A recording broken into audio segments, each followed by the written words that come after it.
ਜੁਗੋ ਜੁਗ ਅਟਲ ਧੰਨ ਧੰਨ ਸ੍ਰੀ ਗੁਰੂ ਗ੍ਰੰਥ ਸਾਹਿਬ ਜੀ ਪਾਵਨ ਪਵਿੱਤਰ ਹਜ਼ੂਰੀ ਦੇ ਅੰਦਰ ਹਾਜ਼ਰੀਆਂ ਭਾਰੀ ਸਾਧ ਸੰਗਤ ਜੀ, ਗੁਰੂ ਜੀ ਬਖਸ਼ੀ ਕੀਤੀ ਫਤਿਹ ਬੁਲਾਓ। ਵਾਹਿਗੁਰੂ ਜੀ ਕਾ ਖਾਲਸਾ, ਵਾਹਿਗੁਰੂ ਜੀ ਕੀ ਫਤਿਹ।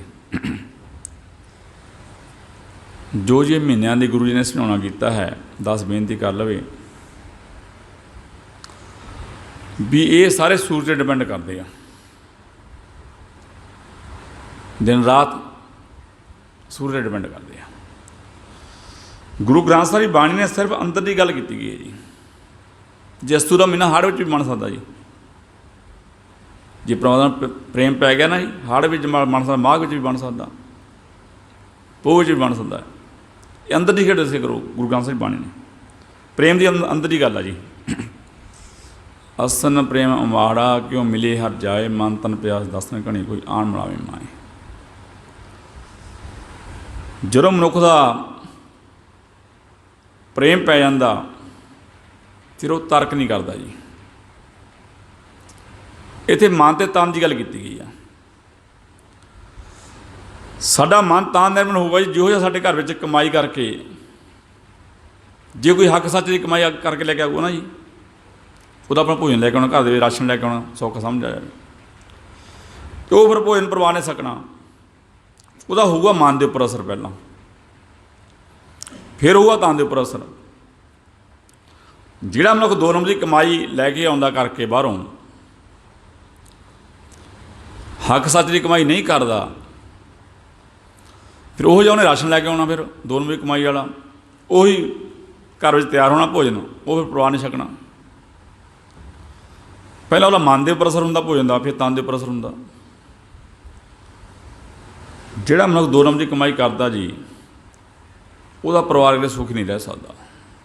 ਹਾਂ, ਵੱਡੀ ਕੋਠੀ ਪਾ ਸਕਦਾ, ਗੱਡੀ ਵੱਡੀ ਲੈ ਸਕਦਾ, AC ਕਈ ਲਾ ਸਕਦਾ, ਪਰ ਮਨ ਵਿੱਚ ਸੁੱਖ ਨਹੀਂ ਪ੍ਰਾਪਤ ਹੋ ਸਕਦਾ।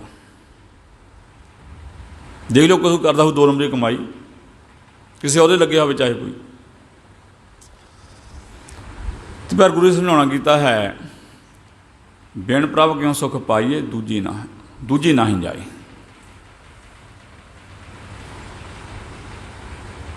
ਪਰਮਾਤਮਾ ਦਾ ਸਿਧਾਂਤ ਜਿਹੜਾ ਭੁੱਲ ਜਾਂਦਾ ਜੀ, ਜਿਹੜਾ ਆਪ ਬਾਹਰਾ ਹੋ ਜਾਂਦਾ, ਹਉਮੈ ਜਿਹੜਾ ਹੰਕਾਰ ਆ ਜਾਂਦਾ ਹੈ, ਫਿਰ ਉਹ ਕਦੇ ਸੁਖੀ ਨਹੀਂ ਰਹਿ ਸਕਦਾ ਹੈ। ਗੁਰਬਾਣੀ ਦਾ ਫੈਸਲਾ ਹੈ ਜੀ, ਹਉਮੈ ਦੀਰਘ ਰੋਗ ਹੈ। ਕਈ ਬਾਬਿਆਂ ਨੂੰ ਲੱਗਿਆ ਹੋਇਆ, ਉਹ ਕਹਿੰਦੇ ਆ ਸਰੋਵਰ ਵਿੱਚ ਇਸ਼ਨਾਨ ਕਰਨ ਨਾਲ ਕੀ ਹੁੰਦਾ ਜੀ, ਅੱਗੇ ਪਾਣੀ ਰੱਖਣ ਨਾਲ ਕੀ ਹੁੰਦਾ। ਬਾਦਸ਼ਾਹ ਦਰਵੇਸ਼ ਗੁਰੂ ਗੋਬਿੰਦ ਸਿੰਘ ਨੇ ਖੰਡਾ, ਬਾਟਾ, ਜਲ, ਪਤਾਸੇ ਅਤੇ 5 ਬਾਣੀਆਂ ਦਾ ਪਾਠ ਕੀਤਾ ਸੀ, ਦ੍ਰਿਸ਼ਟੀ ਵਿੱਚ ਰੱਖੀ, ਉਹ ਅੰਮ੍ਰਿਤ ਬਣ ਗਿਆ ਸੀ। ਕਰ ਇਸ਼ਨਾਨ ਸਿਮਰਨ ਪ੍ਰਭ ਆਪਣਾ, ਮਨ ਤਨ ਪੈ ਰਹੂਗਾ। ਗੁਰਬਾਣੀ ਦਾ ਫੈਸਲਾ ਹੈ ਜੀ, ਇਸ਼ਨਾਨ ਕਰ, ਪਰਮਾਤਮਾ ਦਾ ਸਿਮਰਨ ਕਰ, ਮਨ ਅਤੇ ਤਨ ਦੀ ਗੱਲ ਕੀਤੀ ਇਸ ਮਹੀਨੇ ਵਿੱਚ ਹੀ। ਮਨ ਤਨ ਪੈ ਅਰੋਗਾ ਹੋਇਆ, ਵਾਸੂਦੇਵ ਭਾਰਦਵਾਜ ਦਾ ਹੋਇਆ। ਇਹ ਅਮਰੀਕਾ ਦਾ ਸਾਇੰਟਿਸਟ ਸੀਗਾ ਜੀ, ਜਿਹਨੂੰ ਬ੍ਰੇਨ ਦਾ ਕੈਂਸਰ ਸੀਗਾ। ਅਮਰੀਕਾ ਵਾਲੇ ਜਵਾਬ ਦੇ ਗਏ ਸਨ ਵੀ ਤੇਰਾ ਕੋਈ ਇਲਾਜ ਨਹੀਂ ਹੈਗਾ, ਤੂੰ ਵੱਧ ਤੋਂ ਵੱਧ 15 ਦਿਨ ਦਾ ਪ੍ਰਾਹੁਣਾ, 15 ਦਿਨ ਬਾਅਦ ਤੇਰੀ ਮੌਤ ਹੋ ਜਾਣੀ ਆ। ਇਸ ਵਾਸੂਦੇਵ ਭਾਰਦਵਾਜ ਨੇ, ਜੋ ਸਾਡਾ ਮੁੱਖ ਸਥਾਨ ਹੈ ਹਰਿਮੰਦਰ ਸਾਹਿਬ, ਉਹਨਾਂ ਨੇ ਆ ਕੇ ਜਥੇਦਾਰ ਤੋਂ ਤਰੀਕ ਲਈ ਵੀ ਕਿਸੇ ਵੀ ਕਮਰੇ 'ਚ ਕਹਿ ਲਈ ਆਪਾਂ ਉੱਥੇ ਗੁਰੂ ਗ੍ਰੰਥ ਸਾਹਿਬ ਆਰੰਭ ਕੀਤਾ, ਅਤੇ ਉੱਥੇ ਅਖੰਡ ਪਾਠ ਸਾਹਿਬ ਦਾ ਭੋਗ ਪਾਇਆ ਸੀ, ਅਤੇ ਉਹਦਾ ਬ੍ਰੇਨ ਦਾ ਕਿਸੇ ਨੂੰ ਠੀਕ ਹੋਇਆ। ਜੇ ਕਿਸੇ ਨੂੰ ਭੁਲੇਖਾ ਹੋਵੇ, ਵਾਸੂਦੇਵ ਭਾਰਦਵਾਜ ਨੈੱਟ 'ਤੇ ਭਰ ਲਿਓ, ਨਿਕਲਿਆ ਉਹਦੀ ਆਪ ਬੋਲ ਸੁਣ, ਜਿਉਂਦਾ ਆ ਜੇ ਉਹ। ਅਤੇ ਉਹ ਬਾਬਾ ਕਹਿੰਦਾ ਜੀ ਇਸ਼ਨਾਨ ਕਰਨ ਨਾਲ ਕੀ ਹੋ ਜਾਂਦਾ, ਕਿਵੇਂ ਰੋਗ ਠੀਕ ਹੋ ਜਾਂਦੇ ਆ। ਹੋਏ ਅਮਰੀਕਾ ਦੇ ਹੋਏ, ਉਹ ਆਪ ਹੋ ਰਿਹਾ, ਇਹ ਕੋਈ ਸਾਖੀ ਨਹੀਂ ਸੁਣਾ ਰਿਹਾ ਮੈਂ। ਸਾਂਸੰਗ ਮਸਕੀਨ ਜੀ ਉਹਨਾਂ ਨੂੰ ਸਟੇਜ 'ਤੇ ਲਿਜਾ ਕੇ ਉਹਨਾਂ ਤੋਂ ਕਹਾਉਂਦੇ ਰਹੇ ਵੀ ਦੱਸ ਤੇਰਾ ਕਿਵੇਂ ਰੋਗ ਠੀਕ ਹੋਇਆ। ਹਾਲਾਂਕਿ ਜਿਸ ਦਿਨ ਕਹਿੰਦਾ ਲੈ ਕਹਿੰਦਾ ਨਾ, ਉਹਨੂੰ ਹਰਿਮੰਦਰ ਸਾਹਿਬ ਲੈ ਕਹਿੰਦਾ ਸੀਗਾ, ਉਹ ਚੱਕ ਕੇ ਲੈ ਕਹਿੰਦਾ ਜੀ ਬਾਹਰੋਂ। ਜਿਉਂ ਪਾਠ ਸੁਣੀ ਗਿਆ, ਤਿਉਂ ਉਹਦਾ ਰੋਗ ਠੀਕ ਹੋ ਗਿਆ। ਅਤੇ ਉਹਨੇ 15 ਦਿਨ ਰਿਪੋਰਟ ਲਈ, ਅਤੇ ਬ੍ਰੇਨ ਦਾ ਕੈਂਸਰ 0 ਹੈ ਨਹੀਂ ਸੀਗਾ। ਡਾਕਟਰ ਅਮਰੀਕਾ ਦੇ ਹੈਰਾਨ ਹੋ ਗਏ, ਉਹਨੇ ਡਾਕਟਰ ਨਾਮ ਵੀ ਦੱਸਿਆ, ਅਮਰੀਕਾ ਦੇ ਡਾਕਟਰ ਨਾਮ ਵੀ ਦੱਸਿਆ, ਬੜੇ ਹੈਰਾਨ ਵੀ ਕਮਾਲ ਹੋ ਗਈ। ਨਾਂ ਹੈ ਉਹਦਾ ਵਾਸੂਦੇਵ ਭਾਰਦਵਾਜ। ਕਰ ਇਸ਼ਨਾਨ ਸਿਮਰਨ ਪ੍ਰਭ ਆਪਣਾ, ਮਨ ਤਨ ਪੈ ਰਹੂਗਾ। ਉਸ ਵਾਸੂਦੇਵ ਭਾਰਦਵਾਜ ਨੇ ਪਰਮਾਤਮਾ ਦਾ ਰੋਗ ਅਸਰ ਲਿਆ, ਅਤੇ ਉਹਦਾ ਰੋਗ ਠੀਕ ਹੋ ਗਿਆ। इस तरह ही कल्ला परमात्मा का ऑर्डर लईए आपां जी, सानूं समझ आ जाए आपां।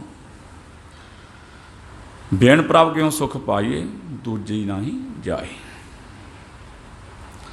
बादशाह दरवेश गुरु गोबिंद सिंह की 9 साल की उम्र सी 1675 के।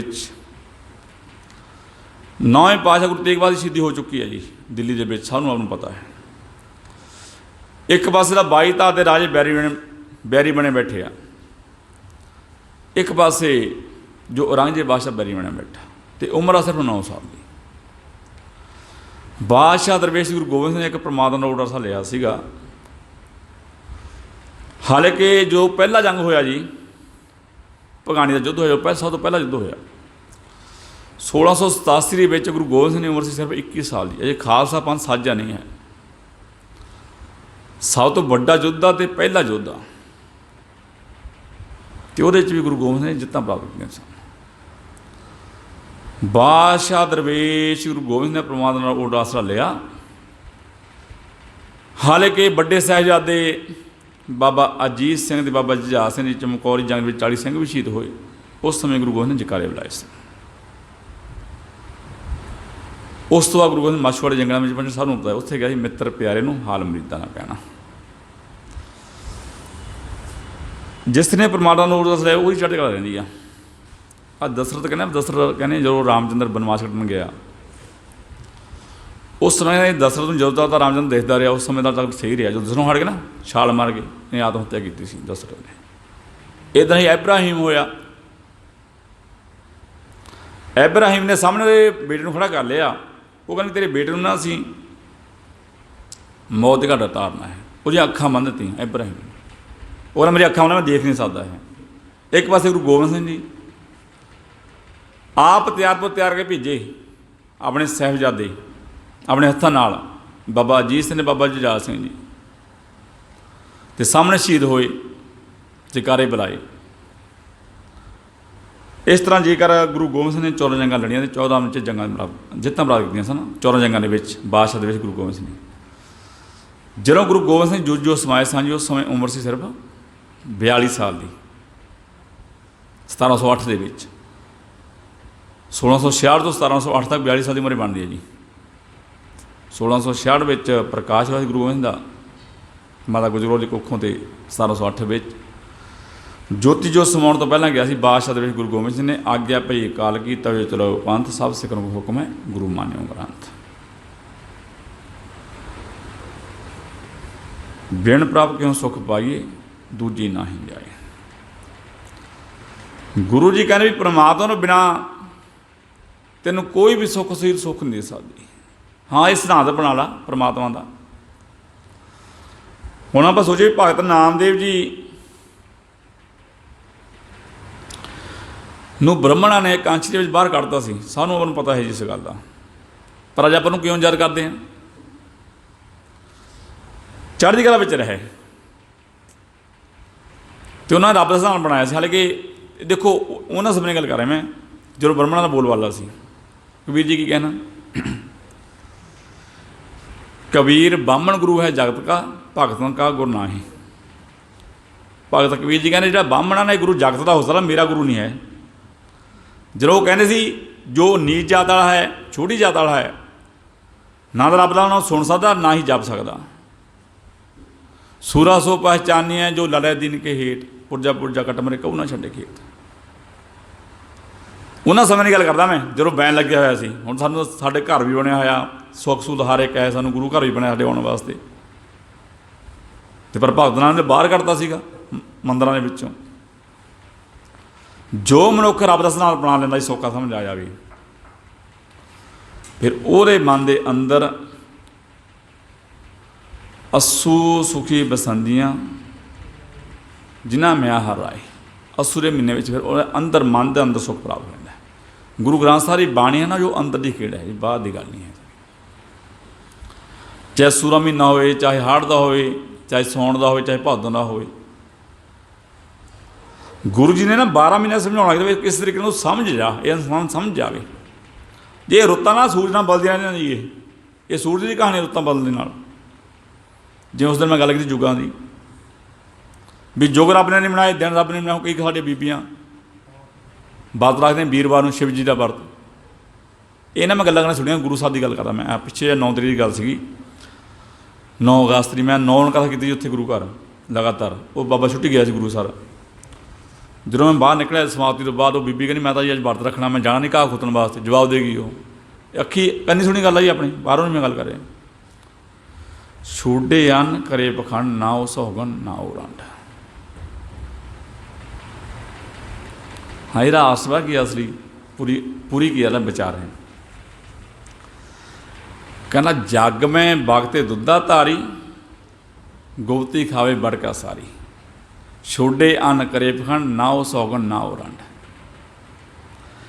कहना बामण अपने उन्होंने वरत रखता फिरदा भी गुप्त हो खोए दियां पिन्नियां खांदा। भगत कबीर जी कहते अंदर ना बैठ के पिन्नियां खांदा खोए दी। हम कहना जी भोग ला करना जी उजा जो लै जाते लोग उन्होंने वास्ते, वो पत्थर की मूर्ति नूं फिर साफ उन्होंने आप ही करनी पैंदी है, फिर अंदर जाके सब कुछ छकी जाते हैं। लोगों ने कहते तुसीं वरत रखो, शिव जी रखो या मंगलवार के होर तरह का वरत रखो। ये ना वहमा भरम मतलब गुरु ग्रंथ साहिब बाणी गुरु तां जे असीं गुरबाणी आ पढ़ांगे जी, गुरबाणी अनुसार अपने मन में चलावांगे, फिर साडा अस्सू का मिलना, अस्सू सुखी बिसंदे जिन्ना म्या हार आए, फिर यह सुख का मृत्यु तो होगा। चलो खान समा काफ़ी हो चुका है, बस दस दी दा यही बेनती है।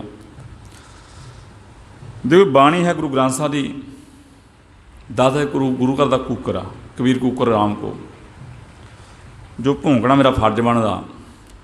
तो मेरी तो बेनती यही है, हथ जोड़ते सारिਆਂ ਦੇ चरणों के विच नाले हथ जोड़ भी ना ही मैं भी कई बार हथ जोड़ने भी जिन्हें असीं गुरु घर आए हैं ਜਾਂ जिथे आवाज़ जाती है मेरी, असीं बाणीਆਂ ਦੇ बाणे धारनी जरूर बनी जी। बाणी साढ़े अंदर होवे तो बाणा साढ़े बाहर होवे, फिर सानूं कोई जित नहीं सकता जी। यही गल नाਦਰ शाह ने कही थी जकरिया खान, जिन्ना समय कब्जा से जकरिया खान का मस्सा रंगण बैठा सी, उस समय कही नाਦਰ शाह पुछण लगे जकरिया खान भी सिख जंगल रहंदे उन्होंने समय में। मैं यह कई बार बेनती की है वैसे, चलो फिर विचार आ गई भी सिख जंगलों में रहंदे सन जी। भी जो मैं पंजाब मान लगता नाਦਰ शाह उन्होंने घेर लैंदा, की कारण है क्यों घेरदा, रहंदे जंगलों में घोड़ियां के काठियां ते सौंदे सन।